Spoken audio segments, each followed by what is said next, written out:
এবার আলু নিয়ে বিরাট খবর। ধর্মঘট শুরু হতেই হু হু করে বাড়ল আলুর দাম, মাথায় হাত আমজনতার। তো কেনই বা আলুর দাম বাড়ানো হলো এবং বর্তমানে আলুর দাম কত এবং এর দাম বেড়ে কত হয়েছে, তাই বিস্তারিত জানাবো এই ভিডিওতে। তো বিস্তারিত জানতে হলে ভিডিওটি অবশ্যই শুরু থেকে শেষ পর্যন্ত দেখবেন। ভালো লাগলে একটি লাইক করবেন। তাহলে চলুন বন্ধুরা এক নজরে দেখে নেওয়া যাক।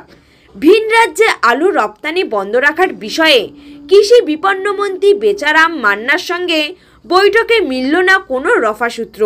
তাই সোমবার রাত থেকেই ধর্মঘটে নেমেছে আলু ব্যবসায়ীরা। আর তার জেরেই বাজারে বাড়ল আলুর দাম। কোথাও 2 টাকা, কোথাও কোথাও আবার 8 থেকে 9 টাকা পর্যন্ত বেড়েছে আলুর দাম। আর তাতেই চিন্তায় পড়েছে মধ্যবিত্তরা। মঙ্গলবার বর্ধমান, হুগলি, মুর্শিদাবাদ, নদিয়া, পূর্ব মেদিনীপুর সহ একাধিক জেলায় আলুর দাম আকাশছোঁয়া।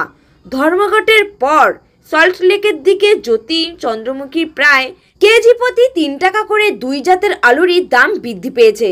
অন্যদিকে বর্ধমান বাজারে জ্যোতি আলু বিক্রি হচ্ছে 36 টাকা কিলো দরে, চন্দ্রমুখী আলু কিলো প্রতি 40 টাকা। ঠিক তেমনি রাজ্য জুড়ে একাধিক জেলায় বাজারে হু হু করে বাড়ছে আলুর দাম।